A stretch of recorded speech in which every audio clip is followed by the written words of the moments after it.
let's go ahead and get into electronegativity and bond polarity. Again, I think it's a little difficult to discuss this when we haven't actually drawn Lewis structures yet, but we'll talk about it conceptually, and then once we draw them, we can go back and kind of see what things look like. So the concept of electronegativity and bond polarity is that electrons are not always shared equally, and if that reminded you of George Orwell's book Animal Farm, it said some animals are more equal than others, then you are on the right track. So electrons are not always shared equally. So everybody can be a cool kid, but some kids are still not as cool. Anyway, so what determines this is a concept called electronegativity. It's related to a concept called electron affinity, which goes sort of along with ionization energy. But electronegativity is the ability of an atom to attract electrons. So once it's not only holds on to the ones that it has, but how much it wants more. So hold on to them and get more. Notice this is an atom, not an ion. So we're not talking about, a positive ion here. We're not talking about a negative ion. We're talking about an atom. So electronegativity as a periodic trend increases across a period, so that would be the row, and it decreases down the group. That would be the column. So here is your table here. The table will always be given to you. You don't have to worry about that. So notice generally as a trend, and somebody's gonna go, whoa, but, and yes, you would probably be correct. Generally, the trend, notice it's a trend, not like a rule. It's going to increase as you go, and it's going to decrease as you go down, generally speaking.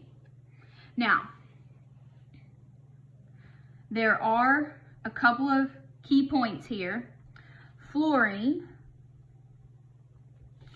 is the most electronegative. It is right here, and it has a value of 4.0. If you look on yours, the one originally, and this is right out of the book. The one in the book is actually in color, and it's a lot better to see. So fluorine is the most electronegative on the periodic table, and francium is the least electronegative. So this goes along with metallic character to some degree. Notice metallic character, fluorine is the least metallic, francium is the most metallic, so it's kind of the opposite of that. Now, what we can do, don't worry about where these numbers come from. It's not important. Just kind of accept that they're there and there's a reference table and you can use it. So the differences in the electronegativity between two atoms that are involved in a compound, actually we can use that to help determine the type of bond that is between them. So bond polarity is actually the concept that says there is a magnitude, and again, we're talking about this and you don't know what it means, so just write it down. I will explain it to you in better terms once we're drawing structures. But of what is called a dipole moment. A dipole moment is a separation of positive and negative charge. It is not an ion, so you can actually say it's a dipole moment. So separation of positive and negative charge within a compound, within a bond, within a compound, so within a molecule. So when you're talking about an ionic compound, well, yeah, there's a separation of positive and negative charge. The sodium is positive and the chlorine is negative, right? Okay. Now, but it can exist within these covalent bonds as well. So, in what is considered a nonpolar covalent bond, the electrons are considered evenly shared. So when you compare the difference in their electronegativities, it's going to be very small. So they're going to have very similar electronegativities. Now a polar covalent bond, which is kind of the point of this section, is where the electrons are still shared. So technically everybody's a cool kid, but they're not shared evenly or equally. So not everybody is as cool. If you have been in a high school classroom, you know exactly what I'm talking about. It's even worse in middle school.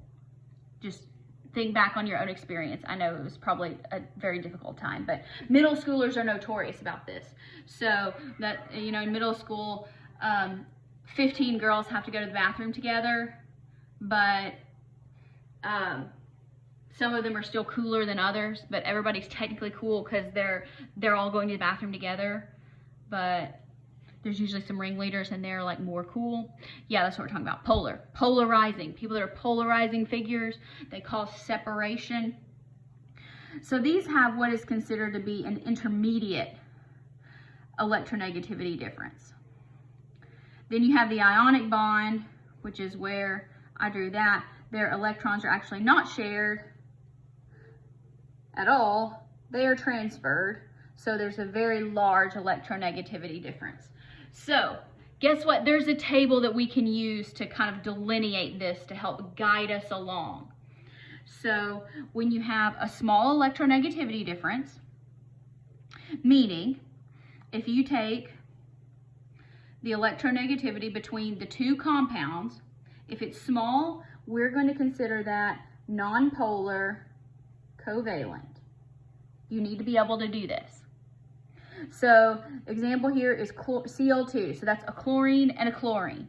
So how do we figure that out? Look on the chart here, and you probably can't see it in black and white very well, but on my color one, here's chlorine, and it says 3.0. So you take the highest one, well, in this case 3.0, and you subtract the lower one, still 3.0, and you get 0. Well, guess what? That makes sense because they're the same, right? They should be. So these are shared. They're shared, not only shared, they're shared very equally. So this is considered nonpolar. Now, let's go with an intermediate. This is going to be somewhere between 0.4 and 2. And yes, I know there's a little bit of a overlap here, but we're talking about generally. So I'm going to try not to do something that's crazy like that. So if it's an intermediate difference, it is a polar covalent bond. So HCl, let's look on our table. We already said that Cl was 3, so 3.0. H is 2.1. So you take the bigger one, 3.0, subtract 2.1, that's the smaller one, you get 0.9. Well, that's bigger than 0.4, but it's less than 2. So that's intermediate. So this is going to be a polar covalent bond. So they're shared, but the electron with the atom with the higher electronegativity is going to hold the electrons a little more. So in this case, that would be the chlorine because it's higher. So you're going to see, I'll draw you the structure here. So for chlorine, you have HCl. Here's your shared. Hydrogen's happy with 2. Chlorine has all these single ones. Now, this is how we would typically draw it. I know I haven't showed you how to do that yet. Now, what actually looks like is there's maybe a little bit more space. I'm doing this for effect. Chlorine still has all of its lone pairs, and it's going to pull the shared pair closer to itself. So what ends up is this hydrogen is a little bit positive and this chlorine is a little bit negative. We represent that with a delta. So it's not a full-on positive and negative, but it's partial. There's a split is what that looks like. You can also see it drawn as them drawing the bonding pair as a line. I'll talk to you about that also later. And you put the positive, you write the plus sign here, and you draw an arrow to the more negative one. Not really that big of a fan of that, but some people like it. Now let's talk about large electronegativity differences. These are ionic. So if you take sodium and you have a chloride, remember chlorine is still 3.0. Sodium up here is 0.9. Well, that's 2.1. Great. Now, you can get into some situations here. You also have to remember that an ionic bond is always a metal and a non-metal.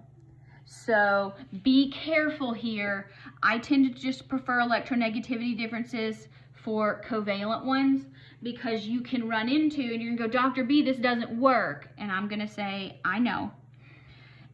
Check out, we know if we took potassium and sulfur, potassium is +1, sulfur is -2, so if we have K2S. Well, if you take sulfur up here is 2.5, potassium is 0.8. Well, that's 1.7. And somebody's gonna go, well, that's a polar covalent. And I'm gonna say, no, it's ionic because this is a metal and a non-metal. So remember what actually makes an ionic compound. So be careful there, because it can get confusing, and I understand it can get confusing. But generally, use the electronegativity differences when we're talking about polar and non-polar. Turn the page.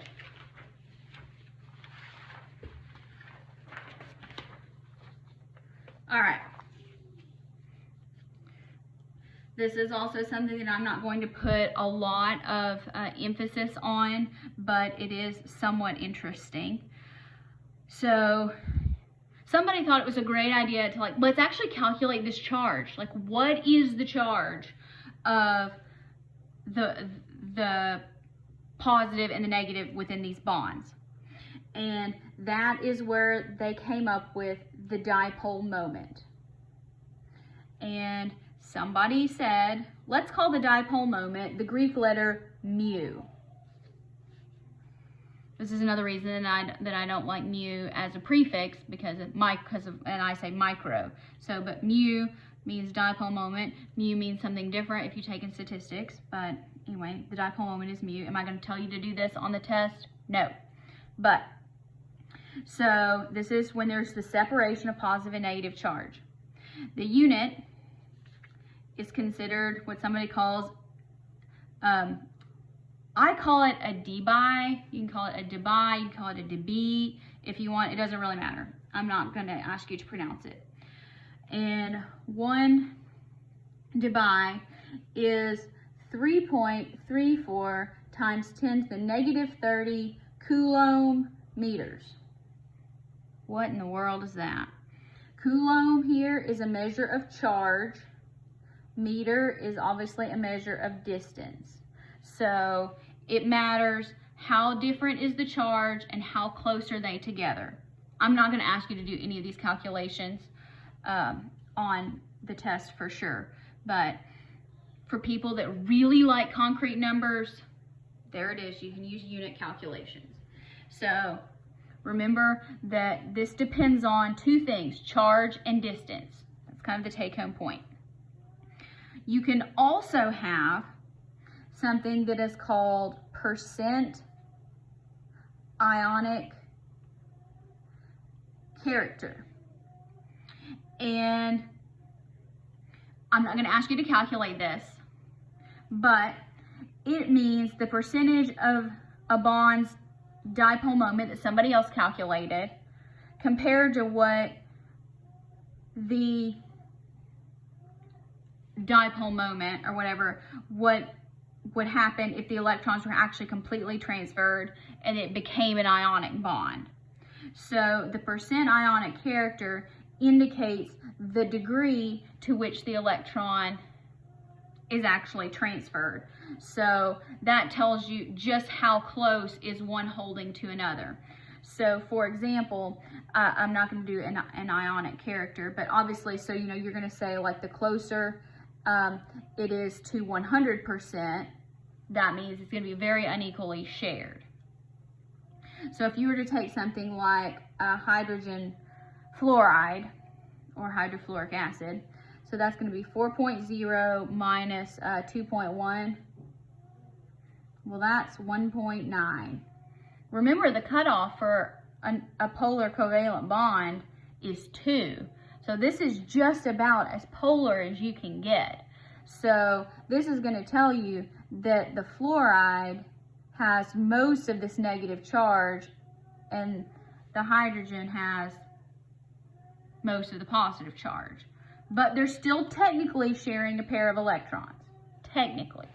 So they're both still cool, kids, but the fluorine is much cooler than the hydrogen at this point.